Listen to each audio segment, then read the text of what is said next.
Assalamualaikum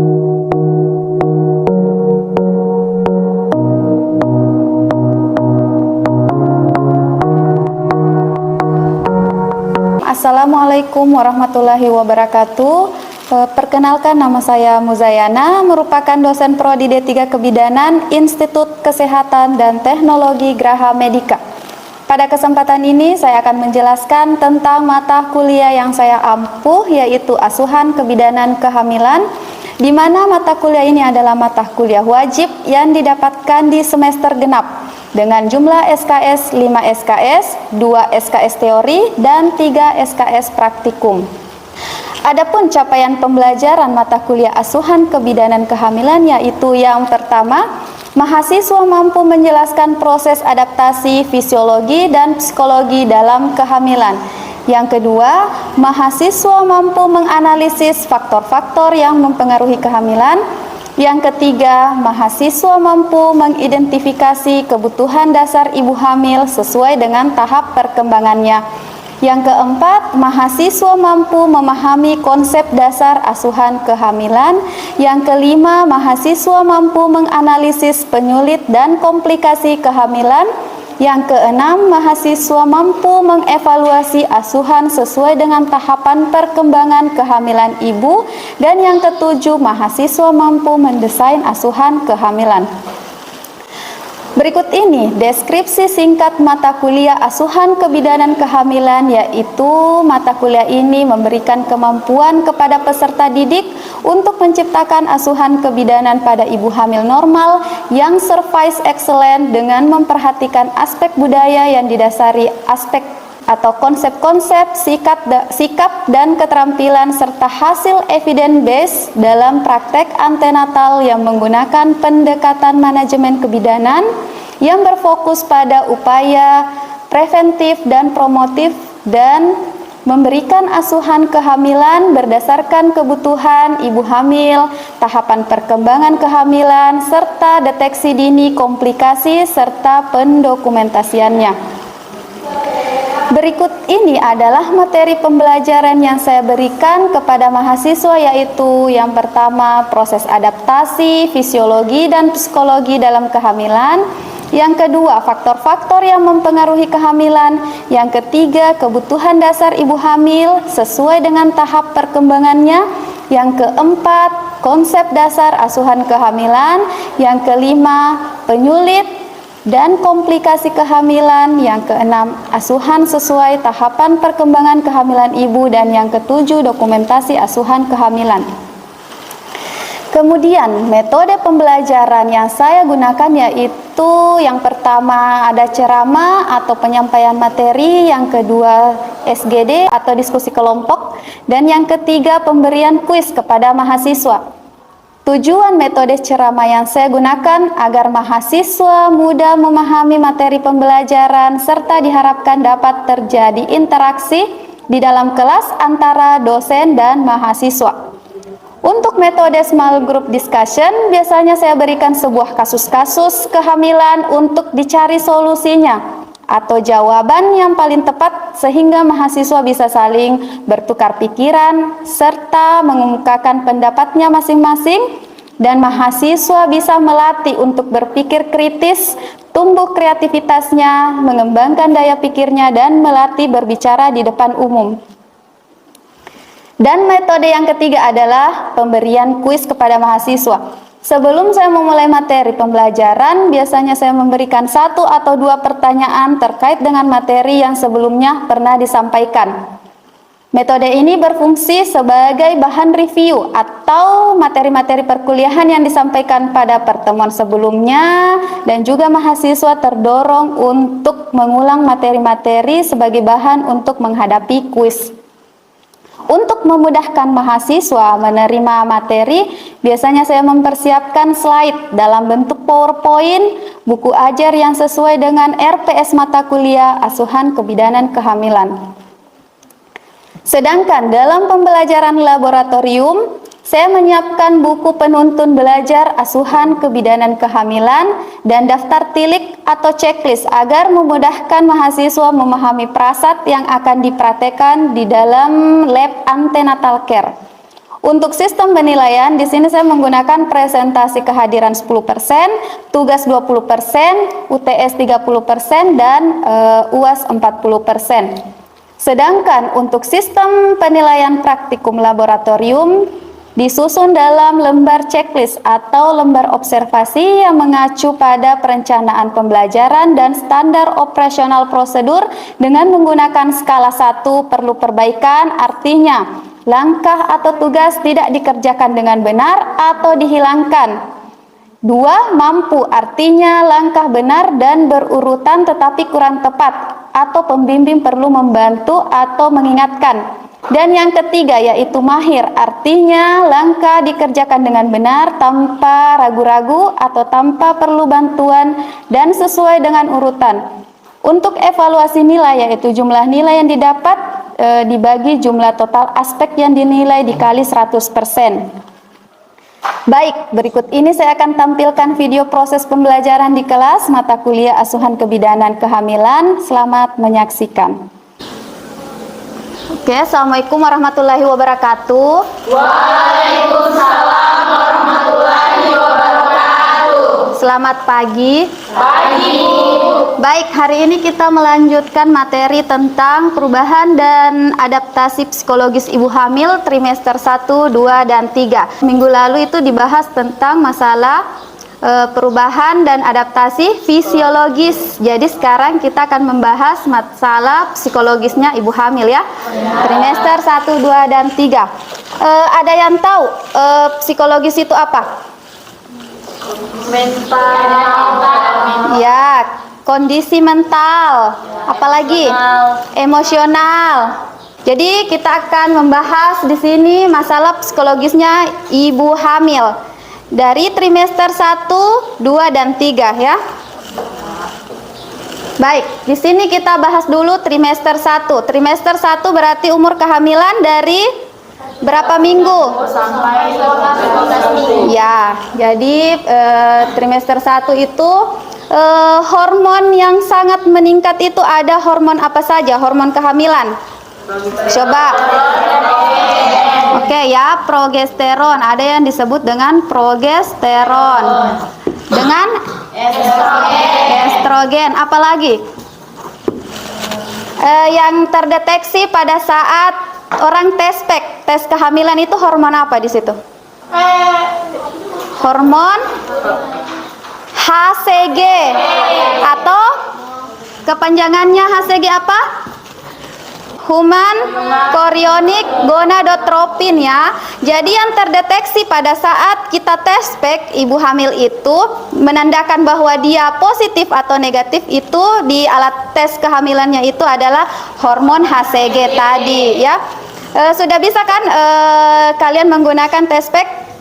Bisa. Oke, jadi pada saat kita tes spek ibu hamilnya itu di alat tes kehamilan itu kan kalau positif berarti garis 2. Ya, garis 2 ya. Hormon berarti ada hormon HCG di dalamnya ya. Jadi jangan bingung lagi kenapa itu ya pada saat kalau kita tes spek ibu hamil itu bisa muncul 2 garis, 1 garis ya. Jadi itu alat pendeteksi dia ibunya betul-betul hamil ya.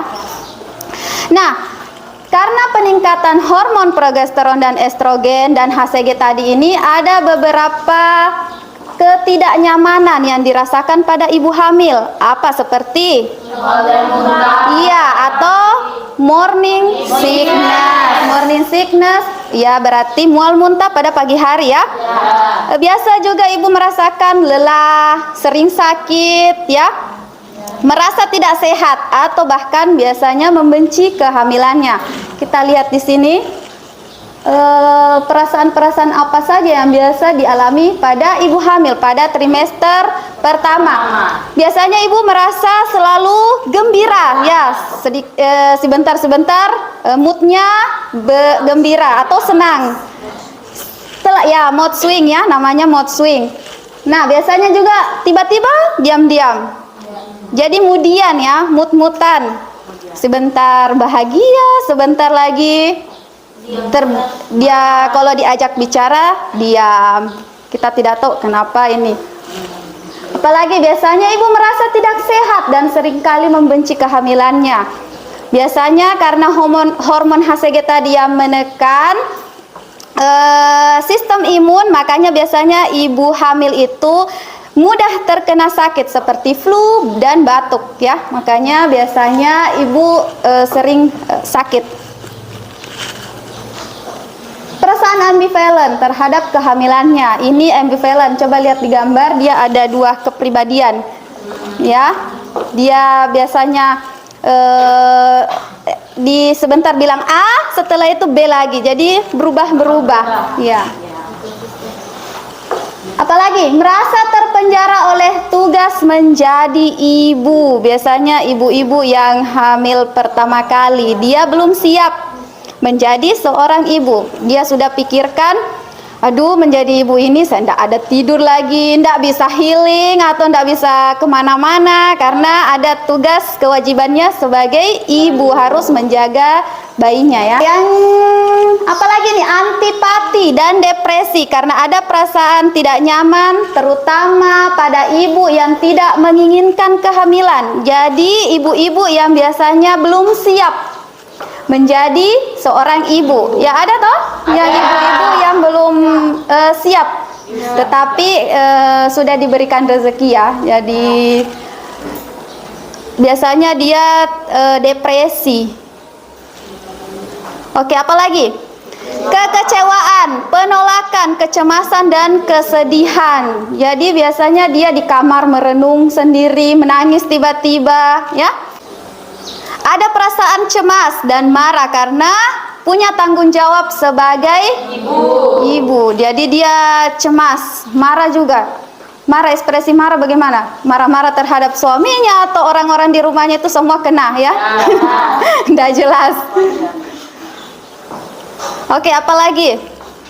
Menerima atau menolak perubahan fisik ya, ini yang kebanyakan ya, karena fisiknya sudah, bodinya sudah bagus, tiba-tiba hamil itu kan berubah kan, dari body langsing sekarang sudah membesar ya.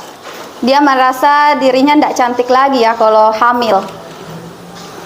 Nah, di sini ada faktor-faktor yang membantu kestabilan emosi ibu, antara lain apa? Ya, jadi ini faktor-faktor yang bisa menjaga kestabilan ibu, stabil emosinya supaya bisa apa?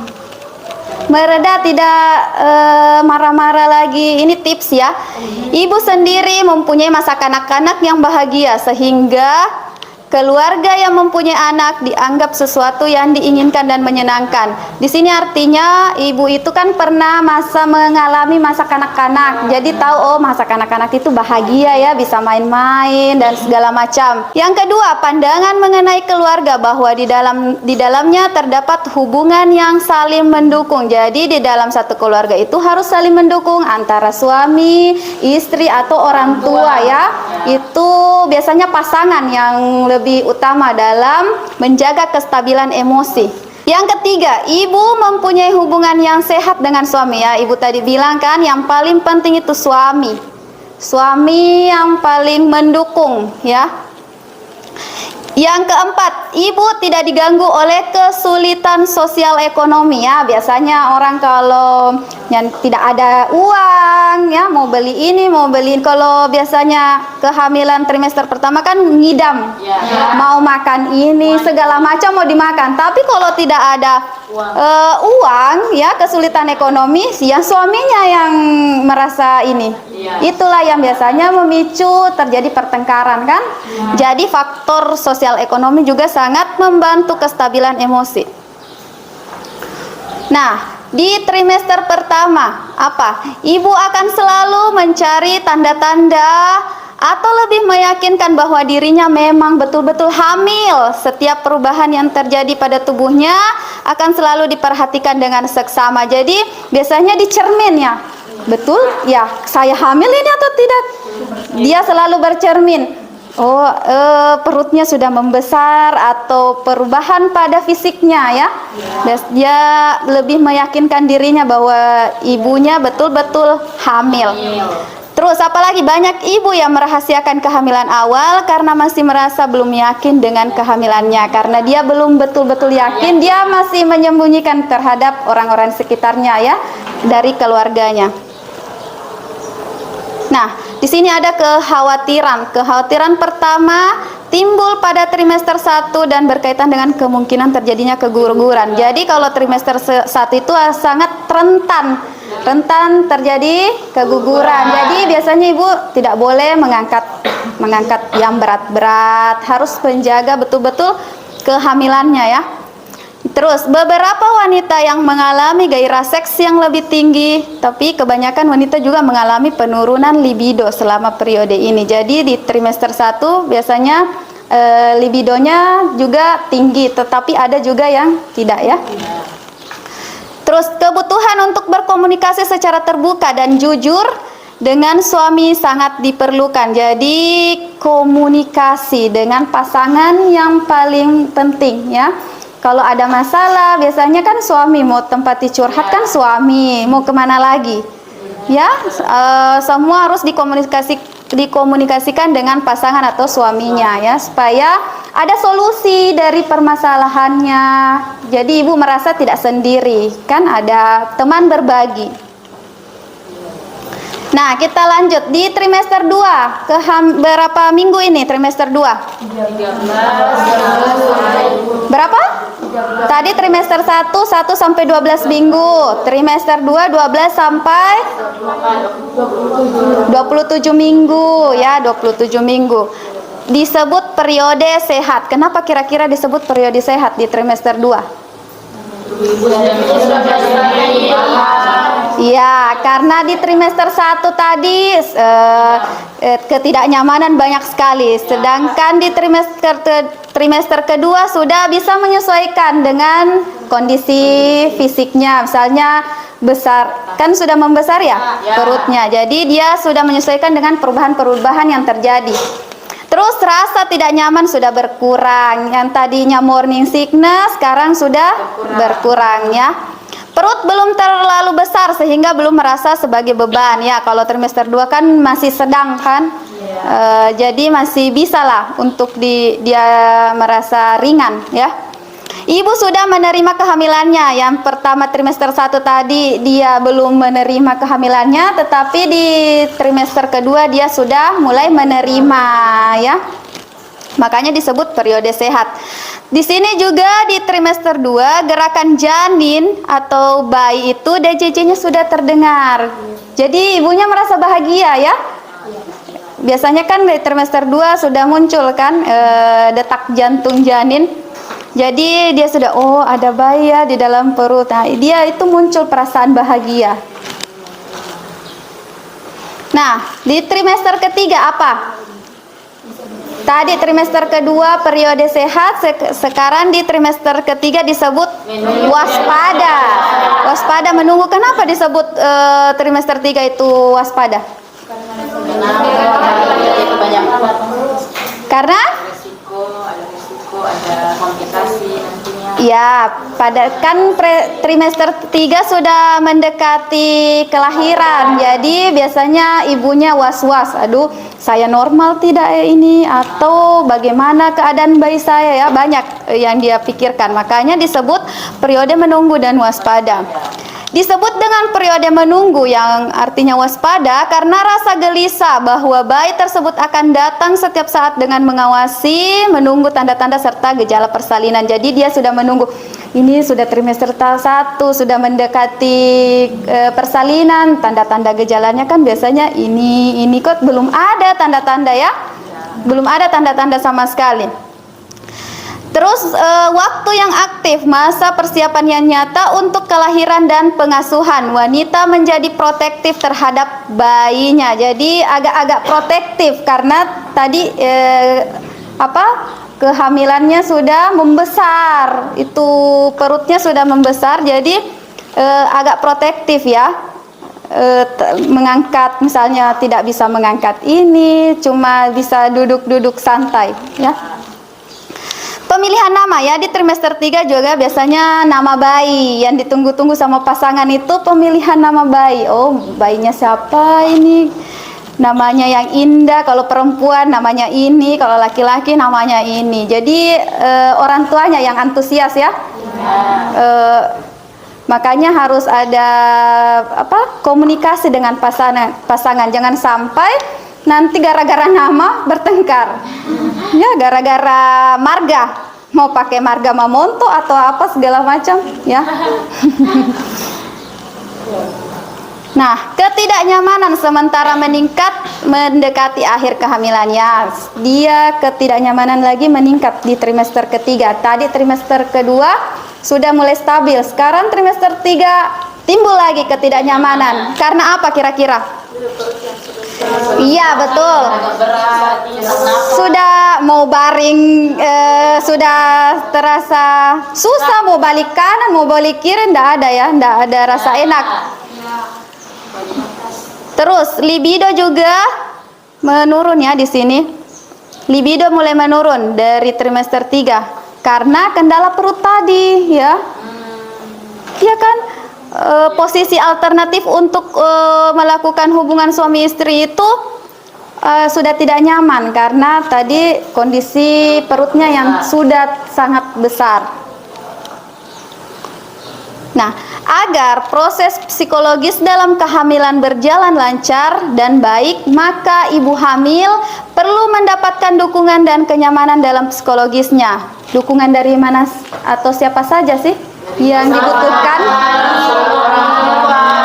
Ya, betul. Orang-orang sekitarnya ya, dari suaminya, kedua orang tuanya, atau teman-temannya yang ada di sekitarnya. Itu sangat membantu dari segi psikologis ibu hamil ya. Nah, kita lihat di sini ada support keluarga. Support keluarga berarti bisa dari kedua orang tuanya ya. Apa sih kira-kira keluarga yang bisa berikan support apa pada ibu hamil ini? Misalnya kalau ibu hamilnya stres, ada cemas nih. Nah, yang memberi dukungan kan pasti dari keluarganya. Bisa memberikan solusi kalau ada masalah ya. Nah, agar kehamilan dapat berjalan lancar dan ibu dapat mengadakan hubungan yang sehat dengan bayinya, maka reaksi ibu terhadap kehamilannya itu harus menerima kehamilannya ya. Pokoknya harus diterima dengan ikhlas. Kalau menerima, pasti kita juga ikhlas melakukan ya, menjaganya. Sangat bahagia ya, menghilangkan rasa takut terhadap persalinan. Jadi biasanya orang cemas itu kan karena takut bersalin ya, karena takut entah macam-macam itu di pikirannya ibu hamil itu menjelang persalinan. Nanti dia mau bagaimana ya, terjadi apa? Terjadi perdarahan atau mau di SC atau segala macam ya. Nah, dia harus juga menerima perannya jadi ibu ya. Kita harus menerima peran sebagai ibu. Menciptakan ikatan antara ibu dan bayinya. Jadi ada bonding attachment. Kan kalau kita sayang sama bayinya itu, perasaan ini kan tidak ada mau stres, mau cemas itu tidak ada ya. Jadi kita ikhlas merawat ini si bayi. Mau rewel tengah malam, mau lapar, menangis, itu kita ikhlas bangun kan?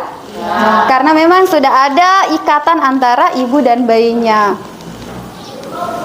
Yang kedua, dari support dari mana saja? Tadi dari keluarga. Sekarang ada support yang penting dari tenaga kesehatan. Yang paling mendekati itu ya bidan kalau ibu hamil kan?